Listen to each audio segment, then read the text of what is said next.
This is Money Moves on VSiN, the sports betting network.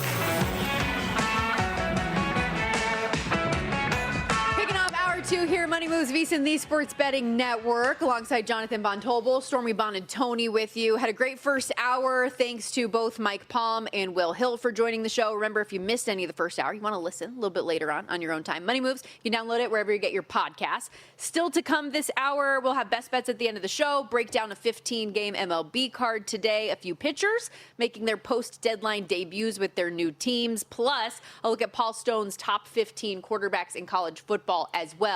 Where Paul got it right, where he got it wrong, and some potential omissions, at least in my mind. What say you? From Montreal Max, Ooh. You know if Will Hill was wearing the JVT shirt today rather than his Schmedium bouncer shirt, those guns would not be on full display. Nah. But Will is putting the impressive work away from this handicapping. We do have to ask him what size that shirt was, because I feel like it was a large. You made an off-air comment yesterday that had me dying laughing about how you imagine he watches TV. Oh, how he just sits there and just curls like a 45-pound dumbbell or whatever it is. I don't think he runs, but he's lifting at all hours of the day. Yeah, you know what? I'm pretty sad about this because I know you and everybody else cares, but because of a elbow injury to your boy here, I have to take about a week off from lifting, and we've just been running every single day. So some of our gains over the next 7 days are going to be pretty rough. They're going to be gone. But some severe elbow tendonitis, to which I have enlisted the help of one Jensen Lewis to work through some of the issues. I'm going to get a rice bucket.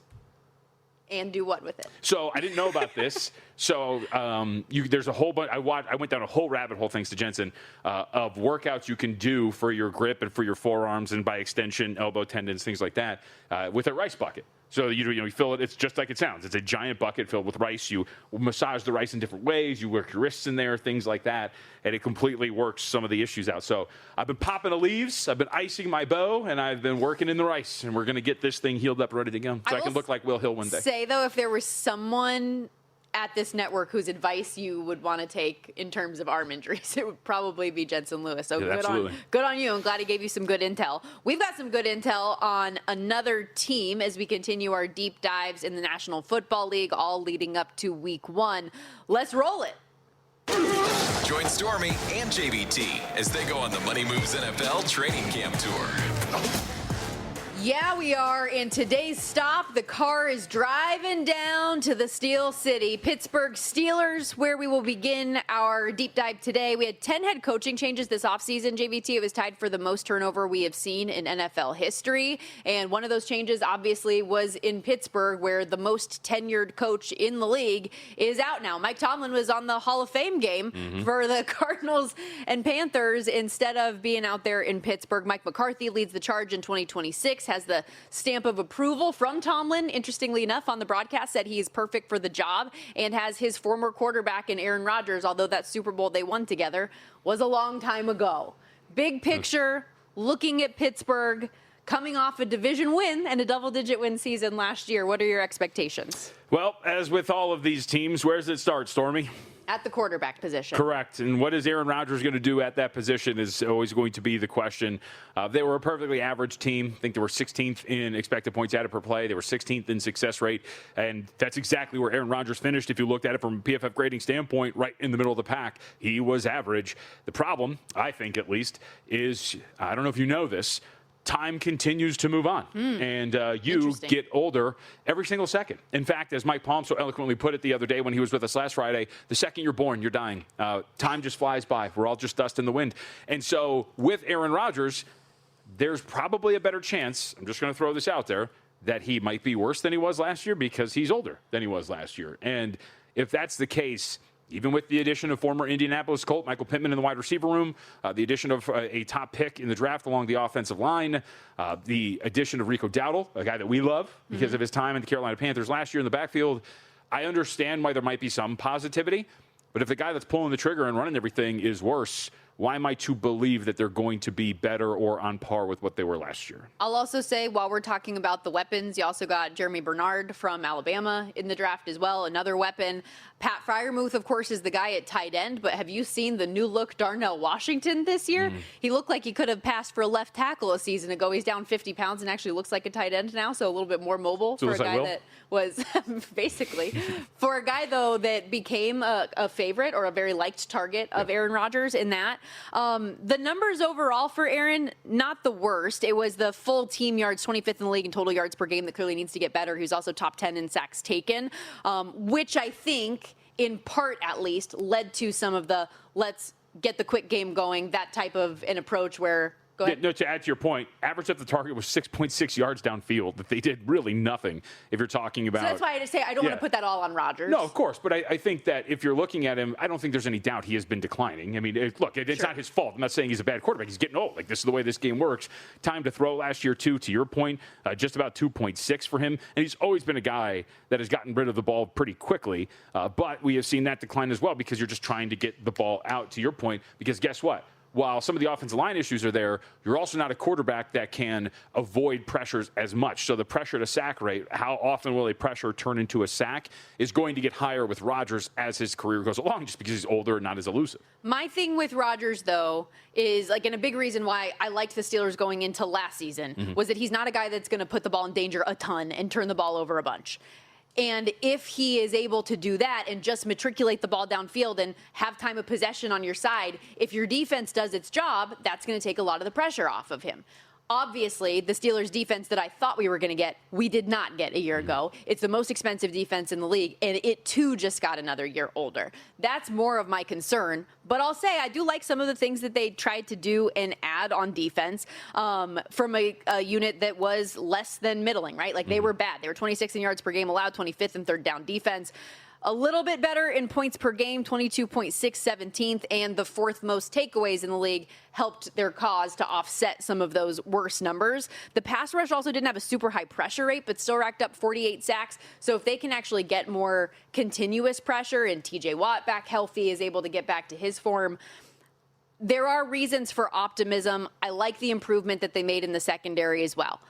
All of that to say, when I look at this schedule and I look at this division, I find it very hard to buy in on a team that is just getting older, knowing that the Bengals and Ravens are just getting better, it seems, this season. And maybe the Browns. And maybe the Browns. That's more you, though. No way you laugh. I'll say this. So I think there's a couple of angles that you can look at. I think if you're pro Steelers, and this will tie into your wheelhouse here a little bit, do you not potentially look at over 699.5 rushing yards for Rico Dowdle? So he's coming off of back-to-back 1,000-yard seasons, ran for 1,000 with Dallas, ran for 1,085 last year, averaged 4.5 yards per attempt. We know how good he can be in terms of breaking off really big runs, but also he's a pretty decent physical runner, averaged over 3 yards per carry after contact each of the last 2 years. So you can extend some of those. And with everything we're talking about, my assumption would be, if you're getting older at quarterback and if you're trying to protect Rodgers to a certain extent, how you do that, you do it two ways. You get rid of the ball quickly. You also run the ball more.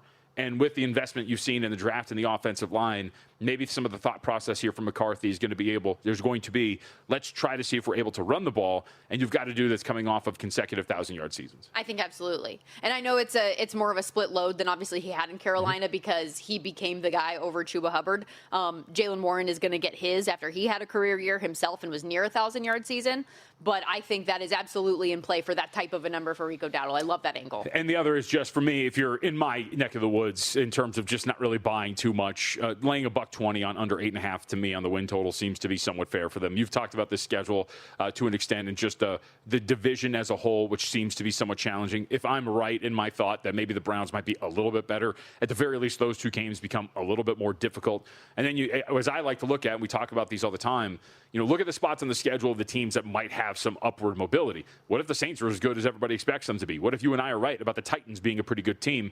Those are just 1 or 2 games, But there are two games in which all of a sudden maybe the market's wrong about the probability of the Steelers winning those games, and they just become that much more difficult and not factored in enough to a win total like this. So to me, under -120, I think is a perfectly fair ask. Should you also note in that same realm, obviously, as I think this is more me than you, but I think you share some sentiment here. Week 1 might be a little bit more difficult if I'm right about the Atlanta Falcons. Well, and that's where I was going to go, is the Falcons seem to have everything figured out except for the quarterback position, and if that actually works out for them, I think that could be a tough spot for Pittsburgh week 1 right out the gate. Would you say? Let me see what that spread is real quick. Potentially, also, if again, because he's old and we don't know what's going to happen in terms of injury or whatnot. Could you also look at a pretty solid alternate under win total for the Steelers? If this thing goes wrong for the Steelers, it could go pretty wrong because the quarterback depth chart is not great. Well, sure. I think the floor, though, isn't the basement, though, for them. I think at worst they're probably a 7-win team. No, I'm saying if it goes if Rodgers gets hurt, this is what I'm talking about. Yeah. This for is sure. This is a team that could go pretty south pretty quickly, unless you're a big Will Howard gal. So the win total, of course, is 8.5. Or Drew Aller, don't forget about him. The win total here is 8.5, which of course it is because they have been a 500 or better team for the last 22 straight years. And will this finally be the year in Aaron Rodgers' final season as a pro in the NFL that they go under their win total, or that they go under? Yes, because Tomlin's not there. Under 500. Say what you want about Tomlin. He somehow knows how to get the most out of him. Beyond him, though. He was there for 19 years. The trend goes back 22. I think it would be pretty sharp if you look at this team and think they're going to fail. And speaking of football season almost here, sharp money already moving. Here's how the Sharp Play sees it first. Exclusive data feeds from 4 major sportsbooks, Stormy. Thousands of sharp bettors and professional syndicates tracked in real time before the market moves. All of it filtered and sorted by version 6.0 of their AI model. It's the machine, now the receipts. Every play logged, every result public. Records back to 2011. Live logs since 2021. It all feeds a live performance terminal. Check it out anytime. No login, no paywall. Nobody else in the industry runs one because most records couldn't survive it. The Sharp Plays records get audited daily by their own haters. No steam chasing, no stale trends, no recycled plays. Follow the Sharp Money at sharpplays.com. Are you devastated you're not going to be here Monday for our Browns preview? Oh, I'm going to miss that. Can we alter the road trip? Can we alter the road trip until I come back? Whoa. Talk about us going out of our way. I mean, we can just go up north a little bit and swing back around. We'll be right back.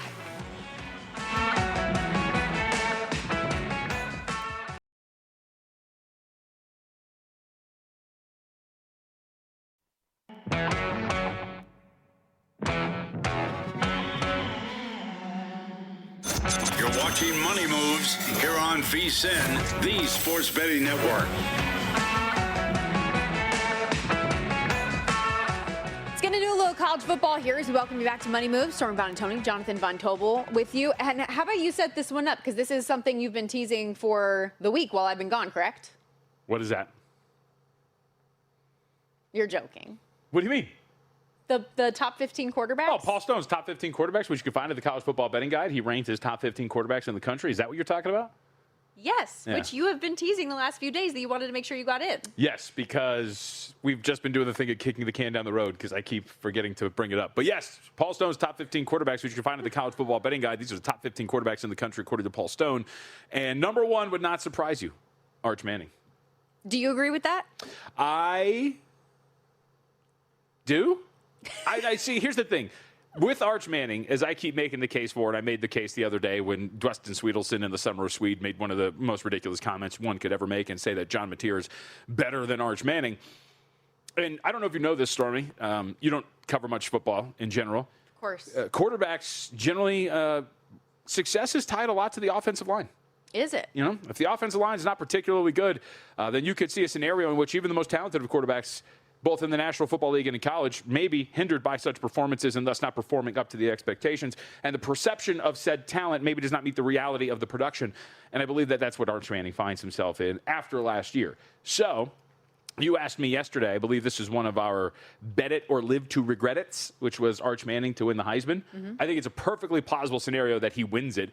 The price I didn't really want to, and a lot of it has to do with the investments they made in the offseason in the offensive line. So we've talked about it a lot, and I think I would generally agree. Like, you look at this list of quarterbacks, and I'll tell you that for every single quarterback, the perfect season occurs in that they all hit the peak of their powers.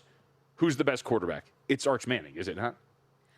I think yes. Yeah. If everything were to come together for him, especially like the size and the running ability, that he can be dynamic with his legs as well as everything else that he does as a passer, I think yes. But what I guess interests me about this list is how much are we saying these are the top 15 college quarterbacks coming into the season? Because if that's or are we talking at the end of the season, this is who they're going to be? Because in my mind, I don't think Arch is the top quarterback coming into the season. Sure, and I think it's a fair question to ask, right? It's kind of like preseason rankings in conferences. You know, when you're ranking a team preseason, are you ranking them by what you think they are now, or are you trying to predict the order of finish in the conference? Like, there's always that kind of question how you view it. We'd have to ask Paul what he views when you're talking about ranking these quarterbacks. But with that in mind, I wanted to go to number 2. Trinidad Chambers. Real quick, before we move too forward, I did want to I pulled up the numbers for Texas's offensive line from last year just to give you a little bit more framework around Did you bring Arch. it up in the college football betting guide? Because they were written about by a fantastic author. This is not from that. No, I apologize, but you can pull up your article.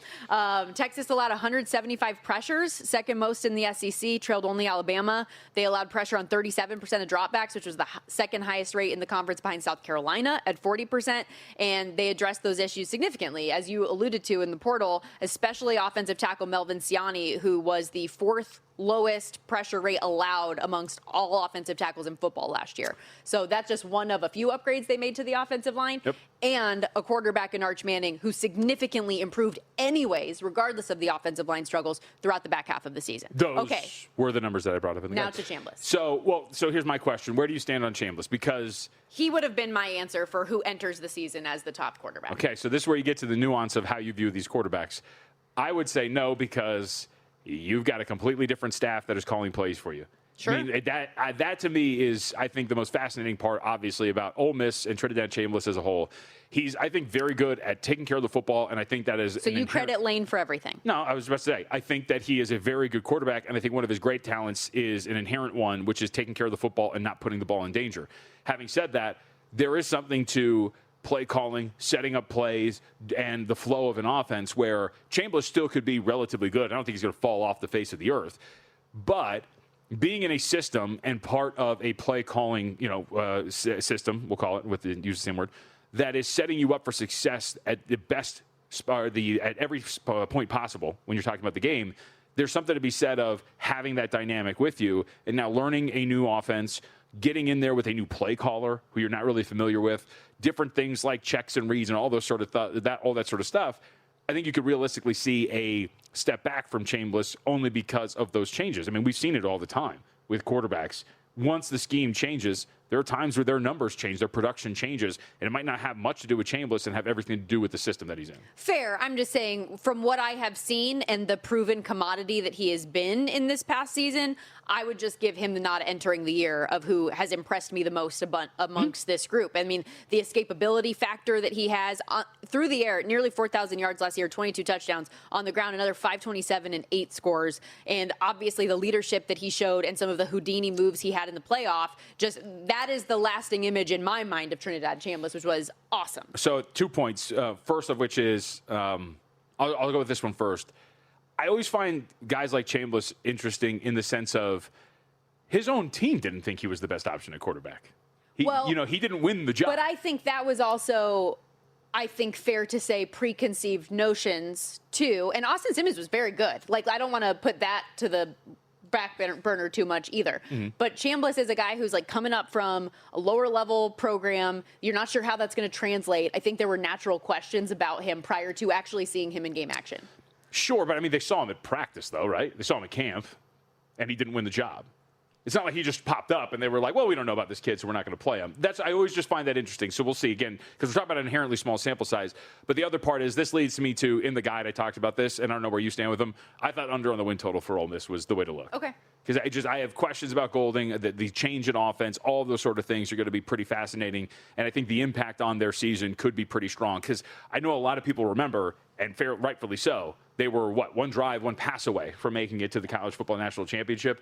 I can't erase from my mind that Weiss Jr. was still on that sideline calling those plays and helping this offense. Couple other things. You know how high I am on Oregon. My order probably would have been Chambbliss and then Dante Moore as my 1-2. Okay. But again, he's going to have a new play caller this year as well, which it's an internal hire. So you want to believe that there's going to be carryover, but Will Stein is a big loss for Oregon this year. But top 5 in completion percentage a year ago, can get the ball downfield, a wide receiver group that should be better than last year as well, and they dealt with some injuries a season ago. He has experience now, and a team that I think is going to be awesome.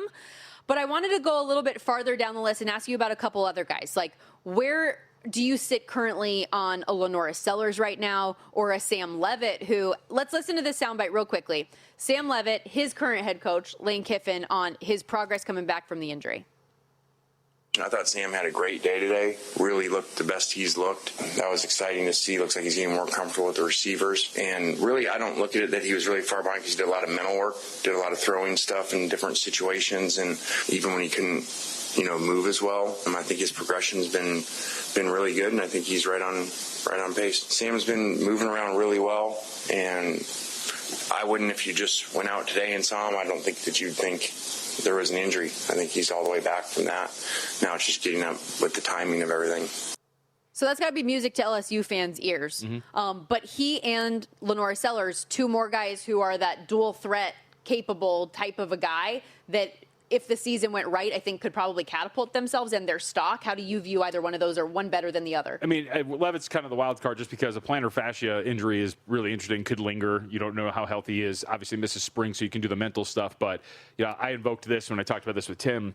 I'll invoke UNLV for a quick moment and say that last year, their defensive coordinator, Paul Gunther, had to take over the job at spring, like right when the spring game started, because of a late resignation, at defensive coordinator. The reason why I bring this up is all season long, the UNLV Rebels kept talking about, we didn't really get to install our defense the way that we wanted, and that's one of the reasons why we struggled. If there is some validity to not being able to get everything you need from the start of spring all the way through, does that mean the same for a quarterback who's coming in, learning a new system, only got his feet on the ground, quite literally, it seems, in fall, and you're not able to install or ask an offense to do as much as you need for a quarterback? I think that's my question. But I think Lane's good enough. He's talented enough. I don't think there's going to be a giant learning curve, but there might be that. And that's kind of why I think at least part of my brain goes back to your comments about missing Lane with Ole Miss, is that you have an offensive mastermind like him to be able to wheel and deal and work things up with him. And if you were able to do that with a guy like Chambliss, who wasn't your starter in the spring and offseason coming into the year, that he was able to become that, why couldn't Sam Levitt, who, has all the talent in the world, he's got the physical tools. Yes, obviously coming off of an injury scares you to an extent, but this is a guy who brought ASU to the playoff in a season they were predicted to finish dead last in the Big 12. So he's a wild card that I am very excited about the potential for, to say the least. And I'll just add this. This is what I wrote about Sellers in the guide. The question for him was, is he going to revert back to form as a passer? And I used this stat basically. On dropbacks in which Sellers was kept clean, no pressure. 2 years ago, he completed 71% of his passes for 14 touchdowns and 2 interceptions. Last year, he declined to 67%, 8 touchdowns, 5 interceptions, and his turnover with the play rate went up. And that's on dropbacks in which he was not pressured at all. That's when you're supposed to be operating at your best, and he got worse in those scenarios last year. So you do wonder with the change at offensive coordinator if that's going to get better. I think it should. They fired Mike Shula how early into the season? Sure, but that to me is a worrisome sign. Because it kept clean, that's when you're supposed to be at your best, and he got worse last year. No, I gotcha. From they were top 15 this time last year entering the season, ended up 4-8. Can they have the rebound they need? You talk about the guide. Obviously, you have several write-ups in it. vsin.com/subscribe. Come join us on that full-time basis. You get unlimited access to everything in the website, as well as, of course, our college football and NFL betting guides.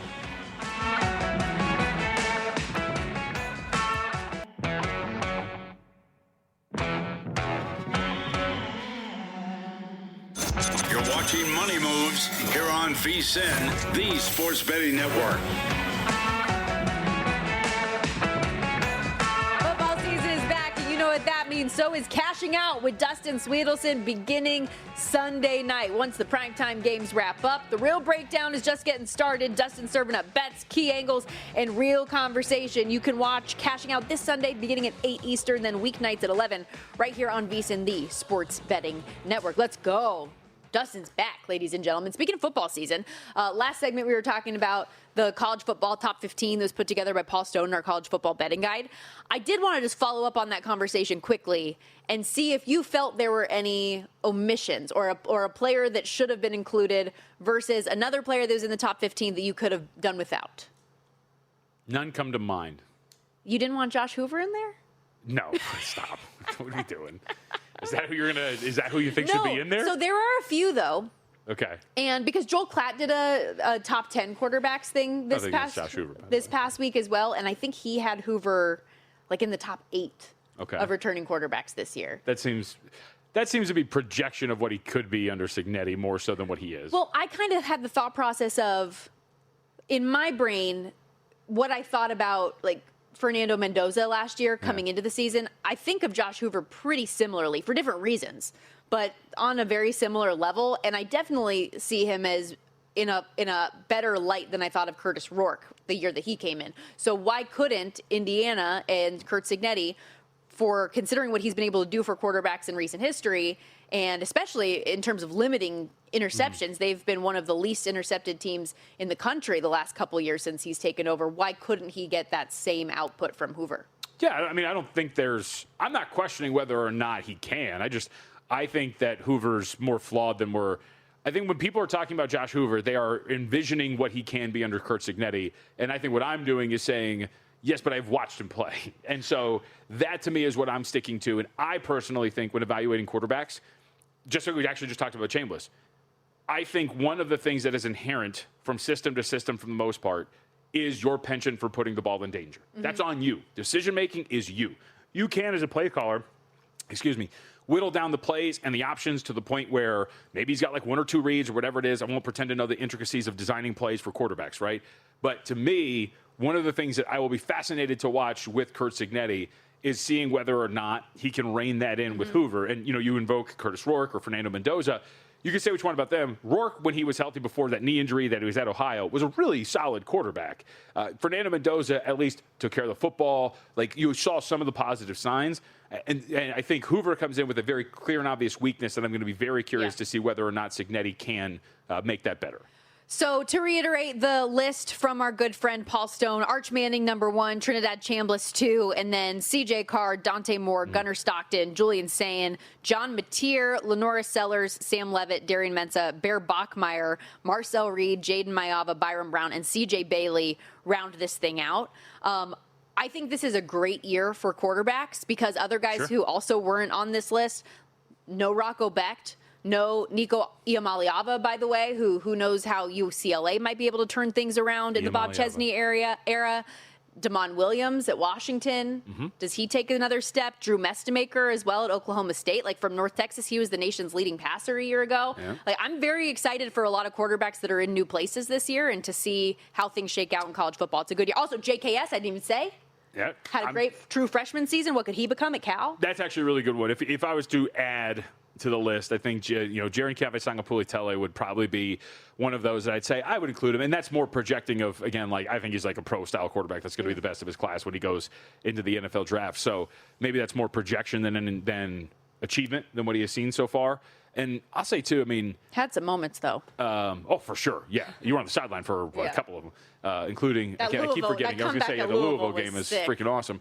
And by the way, his numbers could have been better because how many times was he making throws that his guys just could not come down with? He was making pro-level throws. I don't have the exact metrics, but he had among the most drops in college football last year by receivers. Yeah. So I think that is an addition. And I'll say this, you tell me if this is fair or not, because, again, I know I mentioned this jokingly when we were talking about some of the statistics, but I think it's worth pointing out, I am very curious to see what Marcel Reed's going to be as a quarterback, because I think Reed was good last year. Completed 61% of his passes, 8.3 yards per attempt, 25 touchdowns to 12 interceptions. Solid, good, but I think if they're going to take that step forward, he's got to be better. And I think that maybe this is too hardcore, and this is something that's not going to burn him at the college level. But I think that when you really whittle it down, there's a couple of things that you look at with Reed that make you question whether or not he's going to be able to provide Texas A&M with the play at quarterback that's going to push them to the next level. For example, 3rd highest turnover-worthy play rate in the SEC. He led the conference in total turnover-worthy plays with 22. And one of the things that stuck out when looking over his statistical profile, throws of 10 to 19 yards downfield between the numbers, again, throwing over the middle of the field, something you have to be able to do as a quarterback.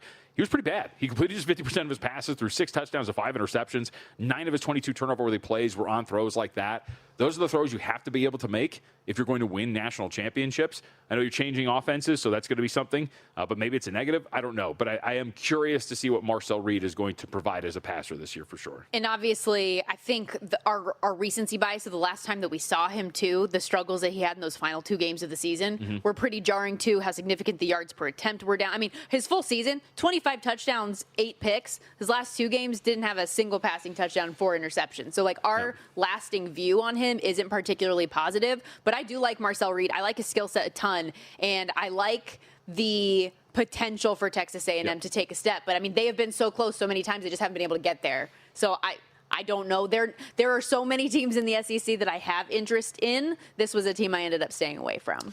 We should note, too, again, we're discussing Paul Stone's top 15 college football quarterbacks, which can be found in the college football betting game. Yes. So make sure you check that out at vsin.com/subscribe. So let's change pace here a little bit and get into some Major League Baseball because we do have a 15-game card coming up today. I mentioned in our tease earlier there are a few starting pitchers who are making their debut with their new respective teams today, one of which we discussed a little bit earlier when Will Hill joined the show. As the Yankees and Braves are going head-to-head, Tyler Mahle set to make his Braves debut after getting traded over from the Giants at the deadline. He has had, I know we talked about his inconsistencies and some of his issues this year, but he has done pretty well his last 4 starts, 3.24 ERA. Surely has a lot to prove, you would imagine, though, if you want to help this Atlanta team take the next step. Yeah, I mean, that seemed like a pretty, not a cop-out, but, if you're going to buy the deadline, you're like, hey, look, we bought something. Sure. But you went to the discount bin to see if you could maybe recreate Tyler Mahle. You mentioned or alluded to some of the numbers here. Maybe there's a sign of some positive regression. 5.13 ERA, 4.37 fielding independent. And there is something to be said. We have seen it many times in sports in general. A change of scenery to go from one spot to another and to ask a guy that has been pitching on a losing team to come in and actually now provide, to an extent, some sort of, not spark, but some sort of production for a team that is hoping to win a championship. Maybe there's something to getting that little bit more, kicking the ass for the most part to get out there and do something good. So maybe we see him improve. We saw last year in 2025, it was 86 innings, but still 2.18 ERA was pretty solid, 3.37 fielding independent. We've seen Mahle throughout his career with the ability to not be a dominant strikeout guy, but at least pitch around some of the limitations he has with his arm. So I think he probably has it in him. The big thing is going to be, are you going to continue to give up home runs at the rate that you are? But it's hard to jump in with both feet considering what we've seen from Mahle at this point. Max Fried on the other side, Yankees minus 125, home favorites in this spot. The run total sitting 8, slight juice on the over at minus 115. And should be noted, Braves on a nice little run here, 8 straight wins, albeit taking care of business of some bad teams as well. Mets, Nats, Marlins. They have been having a strong second half overall, though. If you think they can keep it rolling at a plus money price, plus 116 is what you're getting there. But Will, one of his best bets today ultimately was on the Yankees money line. The Cubs, we have talked about this team as well today, but not so much about the game that they have coming up today. Bring in Kevin Gausman, added Clay Holmes. Gausman going today. Any early thoughts on their series opener in Kansas City? Yeah, I'm just curious to see what Gausman's going to look like and what ultimately, when you see some of the numbers for some of these guys throughout the season, what it means and how it translates to certain spots. So the reason why I bring this up is Gausman on the road this year is sporting a 5.33 ERA. It has not really been particularly great. If you look at the fielding independent, 3.60, so probably due for a little bit of positive regression against this Royals team that I think is not one of the best offenses in baseball, it's fair to say, that maybe Gausman can snap back to form, especially when you look at some of the underlying metrics. Still, though, for a guy that struggled on the road as much as he has, and I think from a power rating standpoint, we know how good the Cubs are, especially coming off of that series against the Dodgers. $165 seems a little expensive for my taste. Maybe we're a little too high, even though Gausman has been pitching, even though there's the signs of buy, I think, on Gausman. I think it's a little hard to do that when you're talking about laying that kind of a price. Do you agree with some of the prevailing sentiment we've had today on the show, speaking of buying, that the Cubs' big picture to go deep or to potentially be a World Series winner could be in play? I mean, I think you see the vision, right? For sure. Their offense is good enough. Defensively, they're a solid enough team, and they improved at the deadline with their pitching. And baseball can be, at times, a stupid sport. You could just run into a couple of games if you're the Los Angeles Dodgers, the evil empire, that you're just smacking balls straight into line drives to defenders and not really getting them to fall. And maybe that kind of happens, especially in a best of 5, as we've talked about. I think Mike brought it up. If you're going to beat the Dodgers, beat them in a best of 5 as opposed to a best of 7. We can get to that lineup twice, or should be that rotation twice. Maybe we can talk about that Dodgers team coming up next. They have been in a little bit of a tough stretch lately, winning 2 of their last 10 games, 6 straight losses coming into their series against the Diamondbacks beginning today. We'll hit on it all and more when we wrap up this Friday edition of Money Moves next on VSiN, the Sports Betting Network.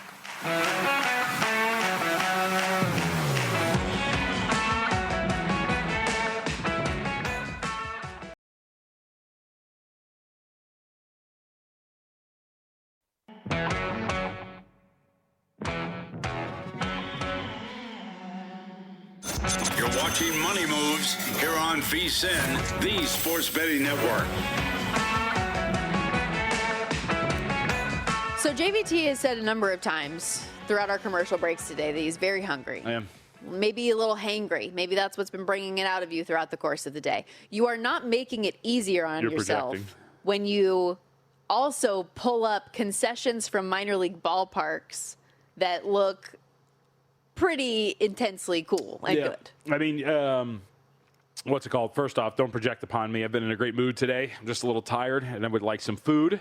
But one of the Phillies minor league parks, they have a hot dog topped with Nashville hot chicken, pickles, pepper jack cheese, hot honey drizzle, and jalapenos, I believe. So I'm trying to pull up the exact menu item. I've nailed about 7 of the 8 on the hot dog. Would you partake? So it sounds, I mean, those are all things that I like and things that I would like on a hot dog with the exception of the chicken. Like, I feel like I would have to pick one or the other if I'm doing a hot dog or a chicken, not so much chicken on a hot dog. I missed the bacon, so that is also part of it always as well. elevates any item. Yeah. Bacon specifically on something is so much better than bacon wrapped things, and I will die on that hill. But, yeah, I think it looks really – I would definitely try that. Yeah, I can kind of understand that. The previous thought about bacon and bacon wrap things. I feel like it's just never cooked properly when it's wrapped on something. Yeah, it gets to be a little chewy or whatnot. I don't mind that, but bacon's obviously better when it's crispy. Yeah, so I'm I a can crispy understand bacon that, person, the crumbles for sure. and whatnot. So, and also I admitted, I have not been to specifically a hot chicken place. I do like hot chicken. I've had a hot chicken sandwich. I don't like coleslaw that much, but when you put it on top of the hot chicken sandwich, it's not that bad. So there's that. I love coleslaw. But yeah, I'd like food. Also, I hit my head earlier. I'm kind of out of it. Just one of those days. Well, you've only got about 10 more minutes. Not even 10 minutes, so just I also got to go to the airport today, so I'm just keep fighting the good fight. You're flying. Yeah, I'm not really feeling the airport. I don't like the airport. I don't like flying. How early do you get to an airport?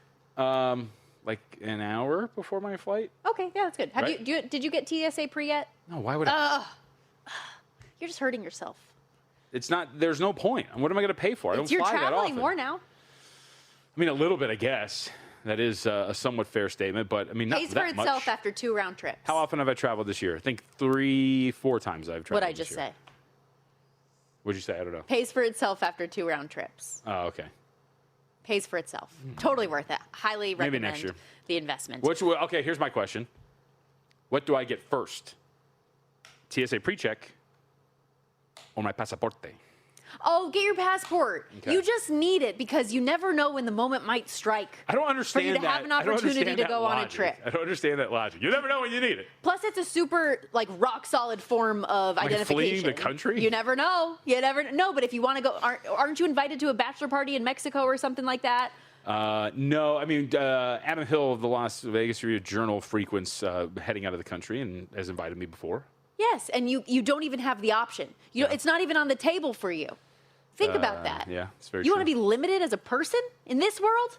In this simulation? No. I mean, I just love America so much that I just don't want to leave. Oh, I think that's sure the takeaway. That's what it is. And I think the big takeaway is I'm American and love the country, and you're anti-American. Get a passport. That's absolutely. I firmly believe some would say I'm you a should patriot. have one. Yep. And then TSA free check after that. Okay. I'll get the passport. You have to. And then I'll sit on it for a year and do nothing with it. No, just get the wheels turning. Okay. How much does it cost? What do I have to do?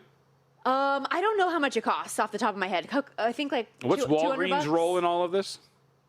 They have to take your picture. Although there are other ways that you can do it now without having to go into a Walgreens, but I think that's just the easiest way because they have all the dimensions ready and set.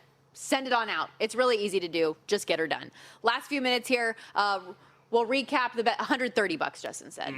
So mine cost a little more because I had to get it expedited at the time because I got the job with the Golden Knights and my passport was about to expire, but I had to go to Canada all the time. $130. I don't know about that. That's another thing. You could do a trip to Seattle, go up to Vancouver, go up north. Okay. Easy, quick trips. They don't have to be super crazy. But just take advantage of the options that you have. Let's do the betting recap real quickly from yesterday. Just one play for me in Major League Baseball. The Cubs, we lucked out somehow. Last out of the game, Alex Bregman ends up hitting a 2-run shot to force extra innings, and they somehow won. So that plus 105 gets home for us against the Blue Jays yesterday. I don't have any bets going into the weekend, but I know there is one play in Major League Baseball that you have added to the account. Let's talk about the Tampa Bay Rays a little bit later today against the Seattle Mariners. Really interesting pitching matchup. Logan Gilbert will start for Seattle. Drew Rasmussen will get the start for the Tampa Bay Rays. Rasmussen has been fantastic this season. If you've been following baseball, you know that at this point, 2.91 ERA, 3.01 fielding independent for our guy for Tampa Bay, coming off of a fantastic start. And in fact, his last two has been quite almost literally untouchable. 7 innings pitched, 2 starts ago against Cleveland, gave up just 1 hit, struck out 9, followed that up with a 10-1 strikeout to walk ratio in 6 innings, where he allowed 4 hits against the Chicago White Sox. We've talked a lot about the Seattle Mariners lineup and how much it has struggled. I'll take my chances going up against Seattle with Rasmussen out there. So we'll go with the Rays money line today against Seattle, against George Kirby and the Mariners here. And also George Kirby, Logan Gilbert. And maybe I'm just, maybe my vision is skewed because I have gone down the path, as we have talked about before. I just don't like this Seattle team. And as we've seen from Gilbert, he's been like wildly average, Stormy. He's given up at least 3 earned runs in each of his last 4 outings and in 4 out of his last 5. I just think from a pricing standpoint with the Rays, the additions they made, how good Rasmussen is, I'm willing, if I see a plus price next to it, to back Rasmussen even on the road. So let's do it. And hey, Rays outside of that opening sweep by the Boston Red Sox, they've been awesome in the second half since then, obviously coming off a sweep of their own in Colorado.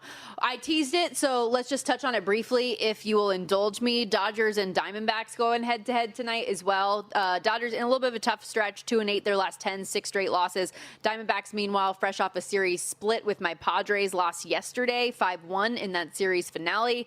Anything stand out to you here? Arizona plus 158 home dog, Dodgers laying around minus 170. I would say that the thing that sticks out to you is after ruining baseball, the Los Angeles Dodgers have yet to win a game.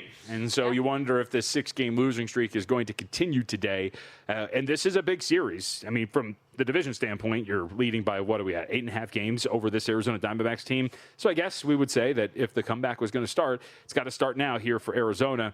But I think this is just more about the Diamondbacks and how they've been playing. Yes, they lost the series to your Padres, but overall, they've been playing pretty well and look like they're going to be one of those teams that is trying to control a wild card spot when everything is said and done. But really, it is going to be about the Dodgers and whether or not they can snap out of this thing. Sasaki is going to get the start here for them. I think there was a point made that since he switched his glove, there was that he's got like a bigger glove now that maybe he's turned things around. Whatever it is, in his last 4, he has given up no more than 3 earned runs in an outing, and so maybe he's starting to get a little more even-keeled. I can't remember who, but somebody came on this program and called him a crybaby. I would say that just one time you cry in front of people, and look what happens. You can never live it down. I think this man maybe has discovered something that he'll give the Dodgers a fighting chance, but you want to lay $170 on the road with the team on a 6-game losing streak and a guy in Sasaki that's got a 4.64 ERA and a 5.01 FIP for the season. Seems a little rich. We talked about the Phillies minor league concessions, but the big league club is in action today as well with Zach Wheeler going. They're huge favorites. It's over $2 in this spot against the Blue Jays. Jose Soriano, who you know very well, on the hill for the Jays. Run total 2.5 here, but anything potentially bettable in this game in your eyes? Not really. I think you're just curious, right? Like, what does Soriano look like in a new uniform and how this is going to look for him? Last time we saw him for the Angels was 5 innings on the road against the San Francisco Giants. It pitched relatively well and, it's in really good form for the most part. Similar to Sasaki, he's not given up more than 3 earned runs in an outing over his last 4. It extends out a little bit further if you want to ignore a little blip on the radar, but he's had some pretty tough moments. But I think he could put himself in position to win, or at least get the Blue Jays in position, I should say, to win this. And, Wheeler's going to be highly priced at minus 202, but if you're going to get the good Soriano here today, you can at least see a scenario in which the probability of them winning this game is higher than plus 187. So I pulled up some of their ballpark staples on the way out here.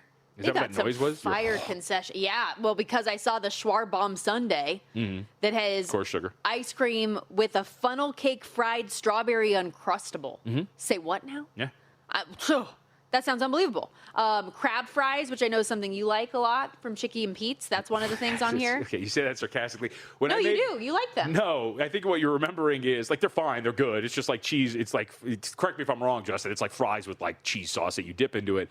But when I was making my trips out to Atlantic City for the show, yeah, every time, because I'm somebody that wants to try local fare. And so every time I would ask somebody, like, hey, what should I try out there? It was like, oh, you got to get the crab fries, the chickens and pizza. Oh, you got. It's like, okay, it's a chain spot, and it's like fries with like paprika on it and cheese sauce. They were good. So they're fine. Yes. We were at a networking event last year together, and they served these all over the place. And you were telling me about, you were telling me about the fries, and I was like, oh no, I had never had these before.